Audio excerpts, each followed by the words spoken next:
சமையலறையில் நான் உப்பா சர்க்கரையா? நீ படிக்கும் அறையில் நான் கண்களா புத்தகமா? உன் சமையலறையில் நான் உப்பா சர்க்கரையா?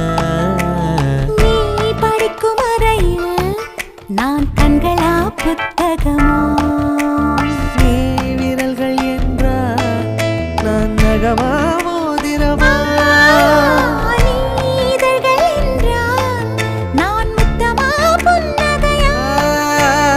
நீ அழகு என்றால் நான் கவியா ஓவியனா?